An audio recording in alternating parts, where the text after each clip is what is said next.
For the Francois family, education was the only way out of poverty. Born into poverty, I was born on a mountaintop in Gonaïve, Haiti, said my mother. She said I was the only child not born in a hospital. At that time, my grandmother delivered me at my grandparents' home.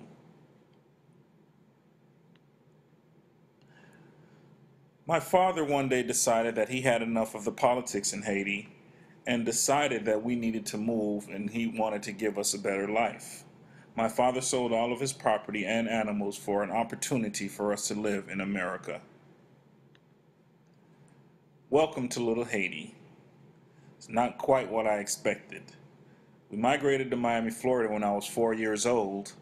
Little Haiti, appropriately named for all the immigrants from Haiti, was one of the poorest communities in South Florida. Oh, look at our tiny home. We lived in a two-bedroom apartment on the back of the landlord's property. A family of six, my four brothers and my parents, living in a two-bedroom home. It was really tight back in those days.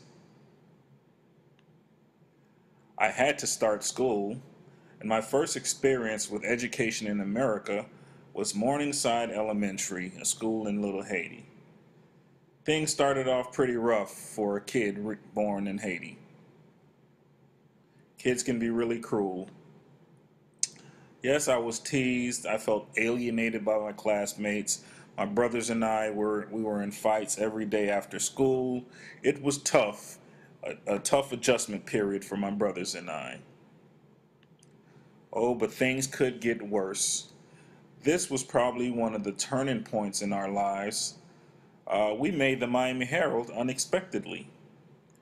Newspaper reporters invaded our home and took photos of my brothers and I. We did not know any better. We let them into our homes when my parents were working. The next day, we were on the front page of the Miami Herald. Brothers live in poverty. That was the first and last time I saw my father cry, right after he punished us for letting strangers into our home. My father, being the ever so prideful man, decided that enough was enough. We relocated to Overtown, Florida. Overtown was not much better than Little Haiti, it was actually more violent, but my father felt very embarrassed and ashamed. So again, transitioning to another elementary school, Dunbar Elementary, which was a scary experience. My teacher saw potential in me, but thought I was too quiet and that I lacked confidence. They did not know that I was scared. By the second week in school, I had a fight with a bully. By the second week in school, my younger brother had a fight with the same kid. I was suspending for biting that kid and sending him to the school nurse. He never messed with us again, but within 2 months of enrolling at Dunbar, my parents decided they had enough of the violence and crime of Overtown, and again we moved. Oh, this time to greener pastures. We're moving on up. We moved to Liberty City. At that time, Liberty City was only the second most violent community behind Overtown. But we had our own house, we had our own yard, and best of all, we had our own beds. Arcola Lakes Elementary is where my educational potential was finally realized. This was the first time I realized that I was actually a smart kid. My teachers were very complimentary and I received straight A's on my report cards. And the highlight of my elementary school career was coming in second place at the school-wide spelling bee as a fifth grader.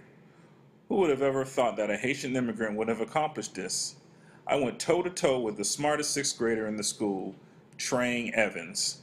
We went into double sudden death when I misspelled the word artichoke. Artichoke, can you believe that? As easy as it looks now, I had never heard the word before, but I was proud nonetheless. I made a name for myself. Teachers began to also take note of my potential. I had teachers who invited me to join different organizations and compete countywide. I experienced a new world and I saw education as changing my life. It started with the 4-H club where I learned leadership skills, citizenship, and life preparation skills. Then the Boy Scouts. That was when I also developed leadership skills. I was a Cub Scout and then a Boy Scout. I traveled to many states and learned critical skills needed for manhood. Horace Mann was a blur. That was my middle school experience. It was 2 quick years, and I can barely remember anything except my love for the school band. The only thing I can remember is developing this love for music. So I joined the school band playing the trumpet and was quite good at it. The teacher recommended that I join the band in high school, but I had other thoughts. Miami Central High. Things were easy for me educational wise. I had wonderful teachers which today I maintain very strong relationships with. I was an honor student at Central, yes me. And although I loved school, the fear of disappointing my parents kept me motivated to accomplishing greatness in my educational journey. Yes, and I was an athlete also. I gave up my interest in the band for a chance to play high school football. I love playing football. Today it continues to be my favorite sport. It builds camaraderie, leadership skills, and teamwork that I use today in my professional life.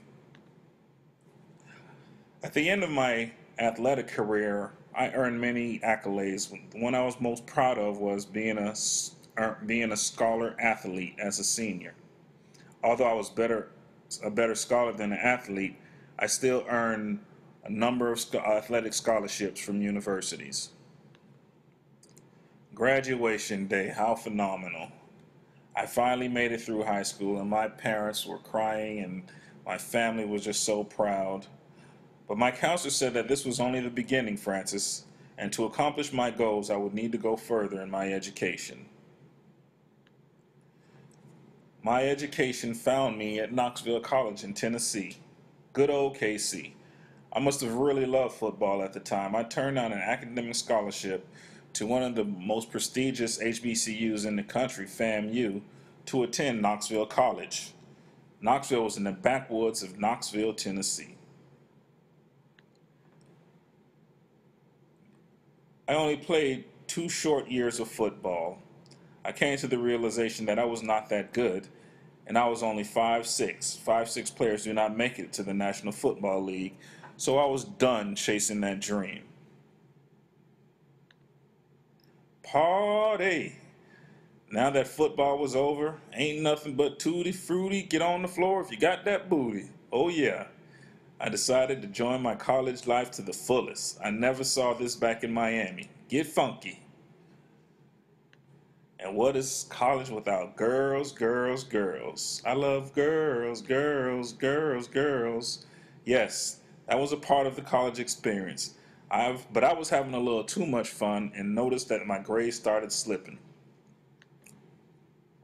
Got to get back to my grind. I decided to change my major to communications with a focus in journalism.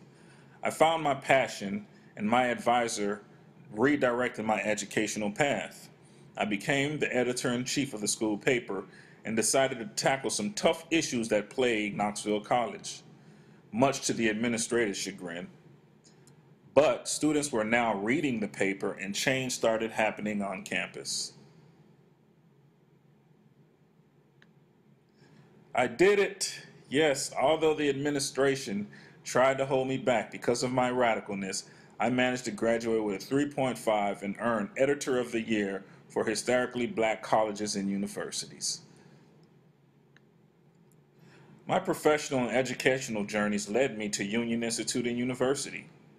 The university's mission focusing on community and social justice had led me back to my roots and helped me to understand the effects that education can have on an individual and community. Education is the pathway out of poverty. Education has taken me to a new level of success and understanding, but I have yet to reach my full potential. My educational journey will surely get me there. Here we go. Finally. Went from ashy to classy.